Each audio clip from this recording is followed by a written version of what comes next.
তিমির আধার হতে এসেছি আলোর পথে, আমাদের গতি কভু হয়নি তো ধীর।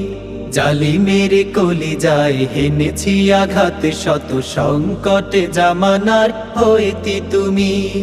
তিমির আধার হতে এসেছি আলোর পথে, আমাদের গতি কভু হয়নি তো ধীর। জালিমের কলিজায় হেনেছি আঘাত, শত সংকটে জামানার হইতি তুমি।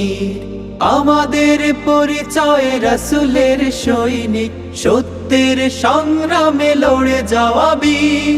শহীদ চেতনা নিয়ে শৃঙ্খল ভেঙে দিয়ে, ঈমান দীপ্ত বুকে তুলি তাকবীর। আমরা ছাত্র শিবির, ইসলামী ছাত্র শিবির।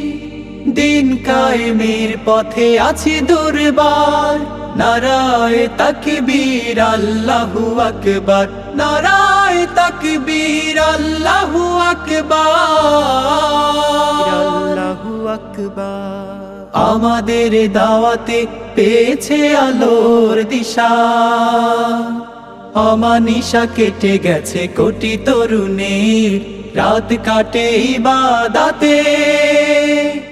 5ই আগস্টের পরে এদেশের ছাত্র সমাজের আকাঙ্ক্ষা ছিল নতুন বাংলাদেশে ক্যাম্পাসগুলো হবে অস্ত্রমুক্ত, মাদক মুক্ত। কিন্তু আমরা দেখতে পাচ্ছি আমাদের চট্টগ্রাম বিশ্ববিদ্যালয় এখনো অস্ত্রমুক্ত হয়নি। ইবাদতে সিজদায়ে মুনাজাতে জেগে উঠি পৃথিবী। পরশুদিনের যে ঘটনা, এই ঘটনার পুরোপুরি দায়ী হচ্ছে বিশ্ববিদ্যালয় প্রশাসন। তাদের আশ্রয় প্রশ্রয় পেয়ে যাচ্ছে, শিক্ষার্থীরা হলে রাম দাঁড়িয়ে যাচ্ছে। আমরা মনে করেছিলাম বিশ্ববিদ্যালয় প্রশাসন নতুন এসেছেন, শান্তি এবং শৃঙ্খলা এবং নিরাপত্তা প্রদান করবেন। কিন্তু যখন হোস্টেলের এই রামদার সামনে আসলো, 24 ঘন্টা পার হওয়ার পরও প্রভু সিসিটিভি ফুটেজ চেক করতে রাজি হয় না। তাকবীর আল্লাহু আকবার, নারায়ে তাকবীর আল্লাহু আকবার।